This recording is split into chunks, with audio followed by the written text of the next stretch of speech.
groups done and back? Red team? All right, looks like they're on their way back now. If we have the scribes from the blue and the yellow team, could you please come forward?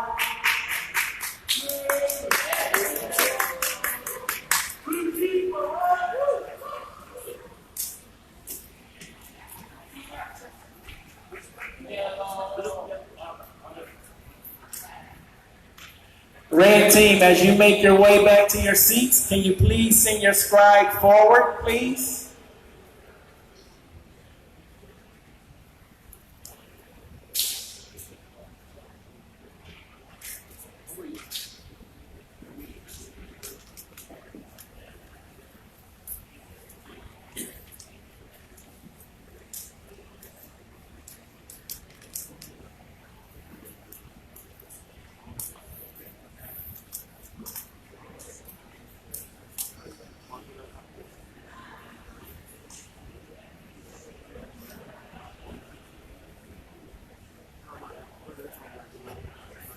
All right, so now that we have all the scribes here and the groups have returned, what we want to do is have each of you share your group's thoughts on the questions. Question 1 was, Group Red will share group comments for questions 1 and 2. Group Yellow will share group comments for question 3. And Group Blue will share 3 lines from your piece for question 4. So if Red Scribe, you want to begin?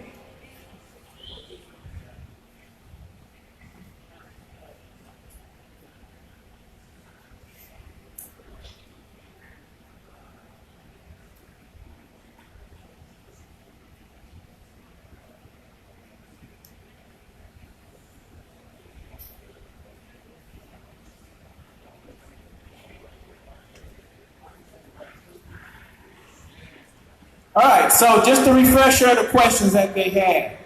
Question number 1, what did you think about the video clip? Was there any aspect that resounded the most within you? Can you relate? Question number 2, what stereotypes of man up were passed down to you while you were growing up? Are those stereotypes still evident today? Yo, what? All right, so with regards to the first question, man, this is weird. I can hear myself. We had, we're all individuals. We all have our own ideas of, how the video resonated with us. There were a couple that kind of resonated with the idea of being able to talk to your father about stuff other than sports, which is, that's a cool idea.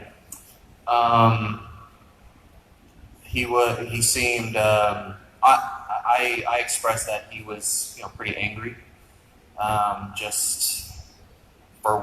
growing up with this term, and it's obviously affected him in such a way that's made him, sort of angry. But yeah, there's a lot of merit to it. Like you said earlier, the term man up is very, subjective to the individual. We can either take that term, it's up to us to define what manning up is in the 21st century. So, question number 2. Number 2 is, what stereotypes of man up were passed down?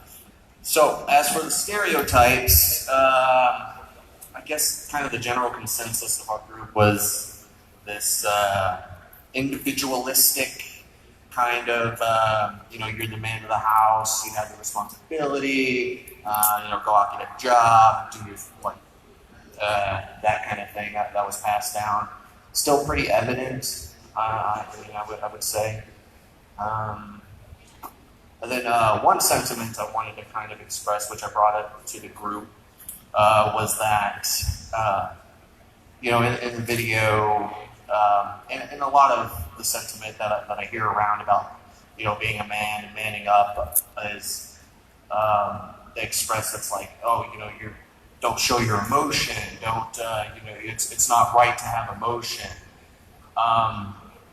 But kind of my personal critique on that is that I don't think it's so much that, how I interpret this term anyway, like you said, it is subjective to the individual. But how I interpret it is it's not so much that you're not allowed or it's not proper for you to feel your emotion or to have emotion, but rather conquer your emotion, master your emotion. Don't let your emotion control you. Let your logic, let your reason, let your higher human faculty guide your decision making and guide your life rather than being subject to your own primal emotion. Which emotion is a powerful thing. We have to feel it, but we also have to master it. It can't be the master of us. And with that,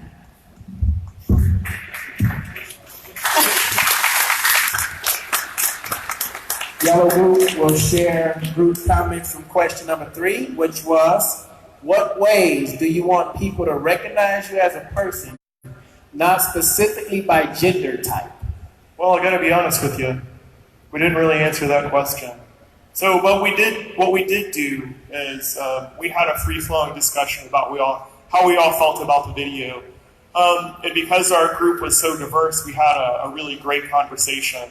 I think one of the most generative points and maybe the most central point that we could take away from our free-flowing discussion was that the way every person interprets that term is different because the way we as individuals define that term inside of our minds and our social and emotional beings is based on our relationship with our Father. The relationship with our Father is how we interpreted it. People talked about how strong their dad was and how he had to go out and work an incredibly difficult job, how he had to do things that were difficult and challenging to raise up his family. We had people talk about how the term wasn't gendered for them because their mom went out and worked a masculine job, didn't have people to support them, shouldered that burden on their own. And so for some people, it was a term of endearment. It was something that you said to your friends as a joke. It was something you said to yourself to get yourself up in the morning and go try and kick today's ass, as it were. So that's the heart of it. That's why it's an incredibly difficult thing to say to someone else because you are encroaching upon a sacred space, a man's relationship with his father, with his parents, and if that was a hurtful thing for him, then you're stepping on a live wire. You can hurt that person. It can be a destructive term. So that's kind of Nice. That's great. That's real good. You spoke on emotion, and you spoke on the way we view a man. And for most boys and for most young ladies, it's looking at their fathers. And my father turned 70 years old this year. And unfortunately for my father still carries emotions and hurts and pain from his past because his father didn't allow him to express himself. To be honest with you, my dad was very artistic. He wanted to be a model, he wanted to draw, he wanted to design. He was born in 48. His father told him, and excuse my language, but this is how he put it to me. Only punks and sissies do art. You're going to go work in the factory. So my father spent the next 30 years of his life working for General Motors. And at about year 30 and a half, when he was looking to do 5 more years for that extra extension of retirement bonus, they fired him. He had a back problem, they fired him, and he never got it resolved. But my father at 70 years old, still to this day, carries those scars and emotions for what his father imparted in his life. And as men or women, it's completely up to us to, again, JBY, just be you, to AYG, activate your greatness, to PSP, promote, sell, and push yourself, because we don't know the scars that our parents may or may not carry, but we do know the ones we carry, and it's on us to internally face those scars. Last but definitely not least, thank you. Blue Group will share 3 lines from your piece. From question 4, just to recap what it was, spoken word is a tool used to express thoughts, feelings, and sentiments. We want to challenge you for the next 60 seconds to individually practice your skills at spoken word skills. Inspiration, what does man up mean in the 21st century? Remember the flow of spoken word is authentic from the heart, write what you feel. As the last 2 gentlemen did, if your group discussed collectively, just go ahead and express what your group expressed and talked about their group.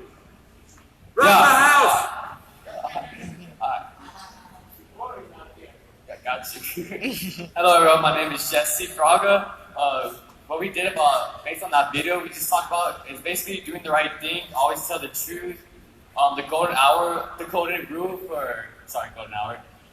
rule for about truth is treat others how you always want to be treated. Meaning, if you treat people and tell you the truth, well, chances are the people are going to tell you the truth. Also, do what you gotta do. Take care of your family. Take care, your faith, your family, your friends. Just gotta do to take care of it because that's how much of a man of a person you want to be. Instead of trying to do everything for yourself. Just help others. Be more than just yourself. And also, most importantly, express yourself. Always, no matter who cares what other people's gonna think or judge you. Just express yourself, no matter what. One thing that I always told myself before I leave, or as soon as I wake up, is be one of a kind. Don't be a follower, be a leader, and that's pretty much it. Yeah. Thank you very much.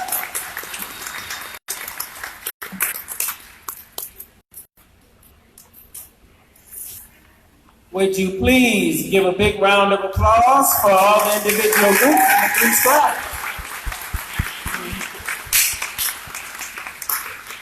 You guys go ahead and take a seat. So, believe in yourself. Believe in your dreams. I believe that there's absolutely nothing wrong in just being you. In being you, as long as you're not disrespecting or belittling or tearing down anyone else. Be the greatest version of you that you can be. You have one life to live. Why not explore it? And I'll make this short because we have to go to break for lunch. In 2012, I was driving the FedEx truck in Cedar Park, Texas. Rewind. I dropped out of high school in Detroit, Michigan in 1996.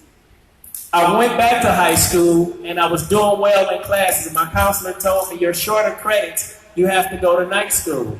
So I went to night school in a neighborhood where all my old buddies were, where I was getting into most of my trouble. I had to pay for this class.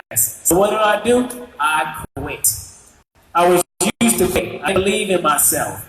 Fast forward, eventually I wound up going back to my high school diploma, joined the military, went served overseas for a couple of tours, came to Texas, in this FedEx truck in 2012. Never had dreams to go to college. Never believed I was smart enough to go to college. I pulled up to Cypress Creek campus, ACC.